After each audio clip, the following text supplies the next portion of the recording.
Samuel PH.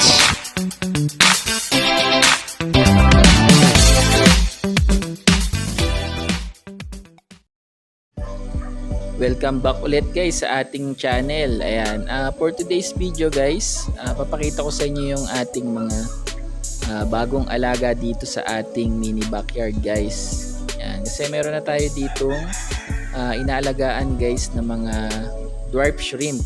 Ayan, bali nag-order kasi tayo ng tatlong klase guys na mga dwarf shrimp.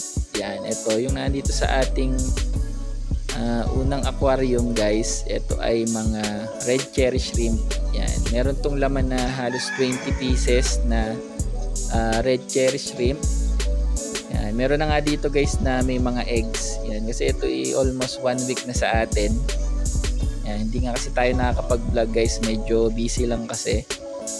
Ayan, dito naman sa ating block na dwarf shrimp, yan, meron na rin dito guys na mga may eggs. Siguro after 1 week guys, magpipisa na yung mga may eggs dito na mga dwarf shrimp. Tapos dito naman guys sa isang lagayan natin, yan, nandito yung ating mga yellow orange na mga dwarf shrimp.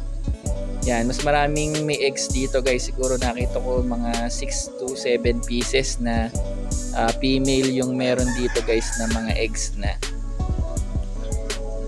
Yan, bali ganyan lang yung setup natin guys. Nilagyan lang natin ng mga water plants tong ating mga lagayan guys ng ating dwarf shrimp.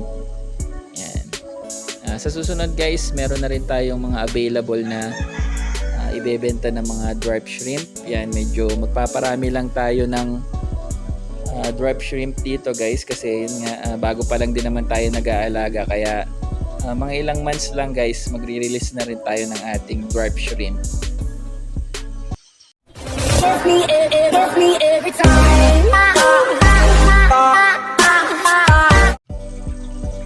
Ito nga guys, sa kasawiang palad guys, yung ating 20 inches na arwana guys is tumalon. Yan, nakita natin guys na nasa sahig na lang yung ating arwana at yun, medyo tigas na siya. Yan, hindi kasi natin napansin guys na tumalon yung ating arwana, kasi meron naman guys na nakaharang dun sa ibabaw niya. Yun nga lang, yung talunan ng tubig guys, kasya siya pag tumalon siya ng patayo. Ewan ko nga kung bakit nakalabas pa rin guys tong ating arwana, kasi nga nilagyan na nga natin ng harang, wala, nakatalon pa rin siya guys. Yan, kaya yung ating mga crayfish, yan, pinakain na lang natin yung ating arwana guys. Hindi ko na nga pala hinati-hati yung arwana natin guys, kasi pag hindi naubos to ng mga crayfish natin, yan, magkokos pa yan ng ammonia. Kaya ganyan na lang ginawa ko, isang buo. Tapos pag lumutang na siya or hindi na siya naubos ng ating mga crayfish, yan, tatanggalin na rin natin yan dito sa ating pond, kasi nga magkokos pa ng ammonia yan guys. Yan, pag kasi ang isda guys is hinati-hati nyo, mas mabilis kumalat yung dumi niya pag kinain guys ng mga crayfish. Kaya ang tendency niyan guys, magkakaroon ng mataas na ammonia. Ayan, yun yung ikakamatay ng ating mga crayfish. Kaya pag yan ay hindi nila naubos guys, mamaya tatanggalin na rin natin yan para hindi na tayo magpalit ng tubig, para sa ibang araw na lang tayo magpalit ng tubig guys pag medyo nakita natin na medyo madumi na talaga yung kanilang tubig dito sa kanilang pond.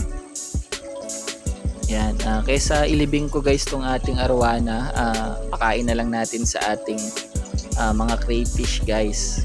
Hindi naman kasi namatay sa sakit tong ating arwana, kaya safe naman siyang kainin ng ating mga ibang alaga dito guys sa ating mini backyard. Kaya yan, nagdesisyon na lang ako na ipakain na lang sa mga crayfish natin. Yan, at least mabubusog pa sila guys. Yan, saka mamaya nga pala guys, may parating tayo na tatlong klase guys ng mga crayfish, or yung tinatawag natin ng mga clarkie. Yan, kasi mangongolekta tayo guys ng iba't ibang klase na crayfish. Yan, sa susunod guys, magbebenta na rin tayo ng ating mga Clarkie. Kaya lang medyo matagal pa yon guys, kasi yung in-order ko, mga craylings pa yon, mga ilang months pa yon bago natin ma-breed. Yan, kaya sa susunod guys, yan, abangan nyo yung ating mga Clarkie dito sa ating mini backyard.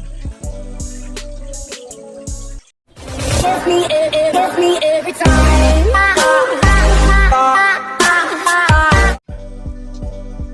Ito nga pala guys, dumating na yung ating in-order na mga craylings guys na mga Clarkie. Yan, bali tatlong klase nga pala yung dumating natin guys na mga Clarkie. Yan, bali ito yung Red Swamp, tapos yung nando sa isang lagayan guys is Ghost Clarkie. Tapos nauna na kasi dumating kanina guys yung mga Red Clarkie natin, kaya hindi na natin na videohan. Yan, pero na-acclimate na rin natin to kanina guys bago natin i-release. Yan, napaka-importante kasi guys nung acclimation pag galing sa biyahe, yung mga in-order natin guys na mga crayfish. Yan, kahit sa mga isda ganun din guys, need nyo na i-acclimate guys yung mga bagong dating nyo na binili na isda man yan or crayfish.